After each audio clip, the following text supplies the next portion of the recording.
Martin is a psychological horror movie written and directed by George Romero, which had a limited theatrical release in 1978 and has since acquired a cult status. The film's original cut was up to 2 hours and 45 minutes long, and Romero had hoped to shoot the entire film in black and white, only to be refused this by the producer. Martin is remembered as Romero's take on the vampire genre, but there's a lot more going on in this movie as it intentionally subverts the tropes of vampire lore in classic Romero style, opting for an uncomfortably grounded and matter-of-fact approach to the character of Martin and the people around him. I'd like to briefly give my thoughts on the movie before exploring what's going on under the surface and how Romero's style bleeds through. The premise is simple. John Amplas plays a vampire called Martin, who has been sent to Pittsburgh, Pennsylvania to meet his cousin Tate Kuda, played by stage actor Lincoln Marzel, who puts him up with free room and board in exchange for working in Kuda's shop. Both Kuda and Martin himself believe he is a vampire, but have different interpretations of what this means exactly. Kuda is adamant that he must cleanse Martin and eventually kill him, but the central question of the movie remains: is Martin a vampire, or a person with a serious mental illness? Events are told from Martin's perspective, and John Amplas's idiosyncratic and rejected performance captivates me. It's rare to see such an honest portrayal of a true outcast, someone who'll always be either rejected or used by the people around him. Amplas, as Martin, resembles David Bowie in his appearance, and a 1990s Beck Hansen in his fashion and mannerisms, and personally speaking, these things help me to better understand Martin. Bowie and Beck are two of my favourite musicians, whose unique musical styles often reflected their social statuses as outcasts, so seeing those musicians accidentally reflected in Martin's performance elevates him further for me. Compare the mannerisms of Martin with the mannerisms of 90s Beck, and you might see the similarities. But it's rare that you'll find a cult movie or B-movie in which all of the cast is fantastic. Martin is one of those movies, as every performance contained within is exceptionally natural and believable. Marzel's theatrical and stage-like performance conveys Kuda's persona perfectly.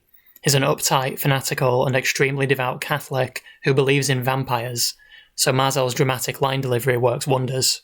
Martin's victims throughout the movie, the woman on the train, played by Fran Middleton, and the housewife and her lover, played by Sarah Venable and Roger Kane, convey exactly the kind of reactions you might expect a person to have if they were attacked by a stranger in real life, making their fates all the more disturbing to watch. Even director George Romero, who appears in a couple of scenes as Father Howard, is very natural and engaging. It helps that the movie is put together very competently, with great music, cinematography, sound design, and editing. Donald Rubinstein's score is melancholic and hypnotic in equal measure, and I can't imagine watching the movie with Goblin's score for the Italian dub instead of Rubinstein's. The cinematography by Michael Gornick, who went on to collaborate with Romero on Dawn of the Dead, Day of the Dead, and Creepshow, is elegant in its simplicity, and the look of Romero's earlier movies was always defined by their visual efficiency, using simple lighting and framing to convey a scene that's involving without feeling like it's showing off. The close-up photography during certain scenes is especially good. Here are some examples.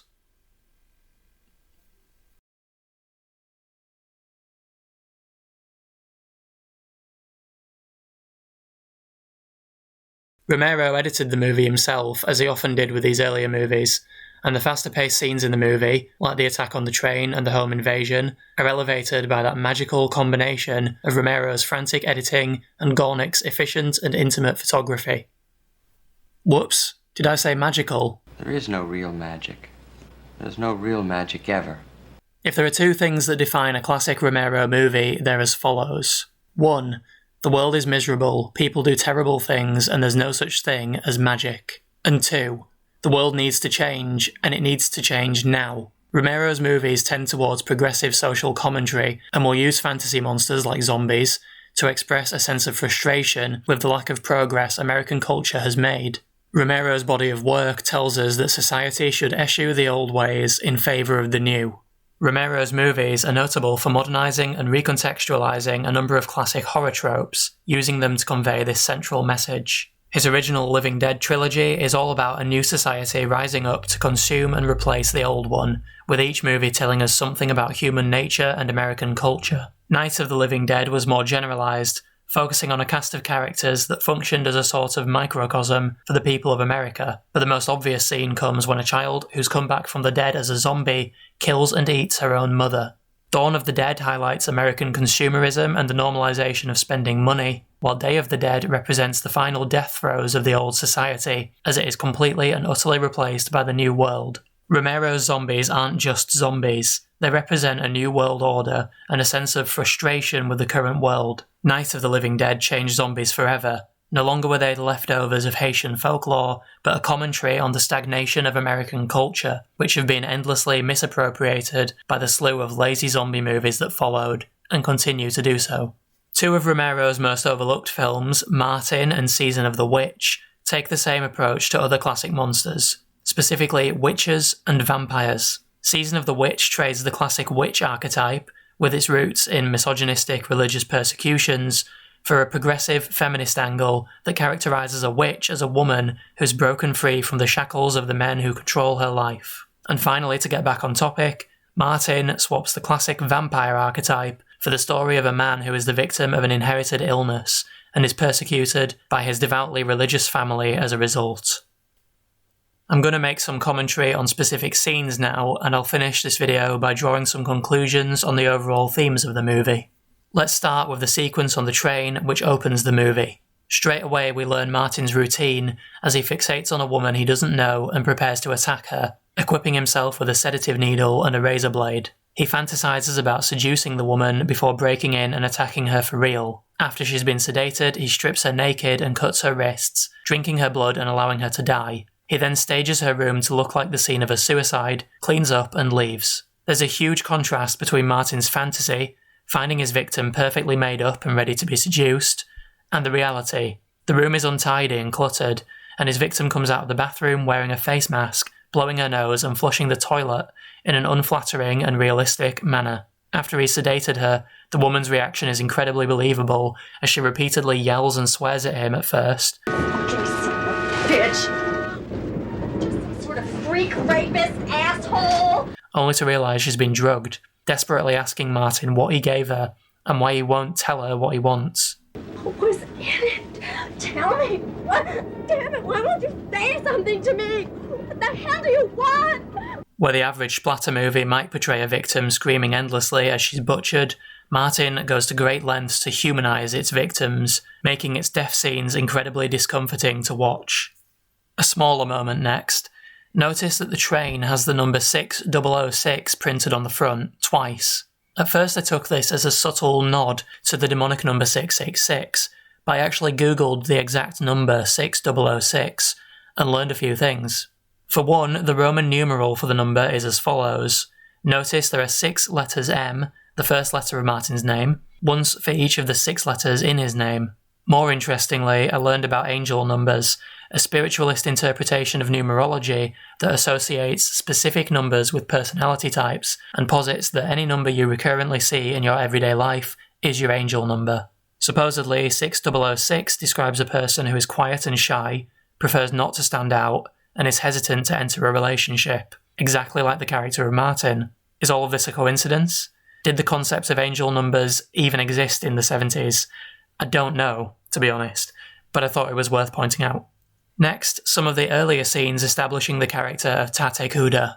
The white suit he wears when he greets Martin in Pittsburgh implies a self-assumed purity or innocence, and vaguely resembles something a Catholic priest might wear. His name is puzzling though. The best I can make of it is that Kuda is spelt with letters from the word Dracula, and Tate sounds like either of the words padre or father, which both mean the same thing. Pronouncing it how it looks, Tate, sounds like the Spanish padre, but pronouncing it as the characters in the film do, Tada, sounds like father, both of which are terms used to refer to a priest. I also noticed that the early scenes of Martin following Kuda through Pittsburgh resemble the first scene of Romero's earlier film, Season of the Witch, in which protagonist Joan dreams about her husband walking ahead and leaving her behind. The shots of Martin's face and Kuda's back resemble those of Joan's face and her husband's back, and an identical feeling of inferiority and submission is placed on the character walking behind in both films.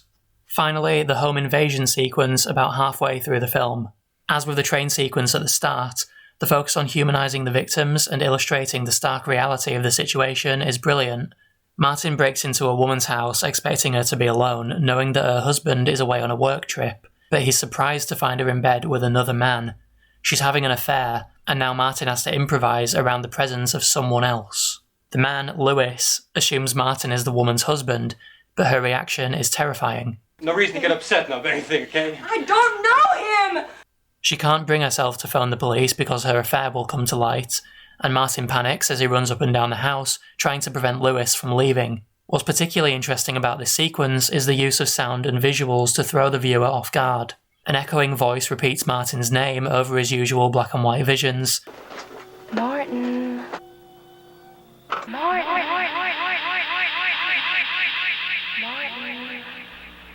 And when Lewis, Martin and the housewife are all on the phone, there are these bizarre dialing tones.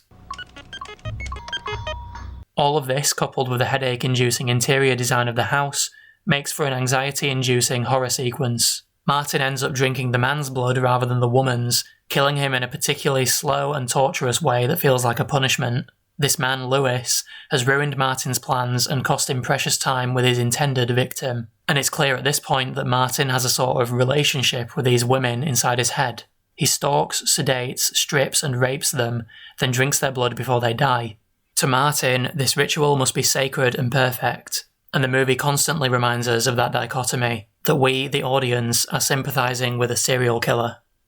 The ultimate and most obvious idea with this movie is that Martin is a victim of his family. If he does have a mental illness, it's been inherited from them, and his vampiric murders of women likely developed from the way his family treated him. It's a simple case of self-fulfilling prophecy. His family believed him to be a vampire, so he became one, and now he firmly believes that he is 84 years old and that he must drink blood to survive. Less obvious is the theme of people using one another. Martin himself uses his victims to satiate his desire for blood and keep his illness under control. Tate Kuda uses Martin as a scapegoat, an outlet for his religious delusions that vampires exist, and he and his family have persecuted Martin, and the other afflicted members of the family, for a delusion they themselves instilled on these children from a young age. But other characters in the movie use people too. Kuda's granddaughter Christina, who lives with him and Martin, uses her boyfriend Tom Savini to get out of Pittsburgh, hoping to distance herself from the decaying and miserable town and escape from Kuda's zealotry. She admits as much in dialogue. She literally tells Kuda that she's using her boyfriend as an escape and that she doesn't expect to stay with him. Abby, the housewife Martin begins an affair with, also tells Martin in dialogue that she's using him as an escape from her miserable married life. He listens to her depressed ramblings and doesn't have any opinions to shoot her down with. Even the radio DJ Martin begins to use as a confessional for his murderous feelings is simply using Martin and his fantastical stories to attract an audience for his radio show. Of the film's message, George Romero said that supernatural monsters are beasts we've created in order to exorcise the monster from within us. Zombies, witches, and vampires might be monsters, but unlike humans, they're not real monsters.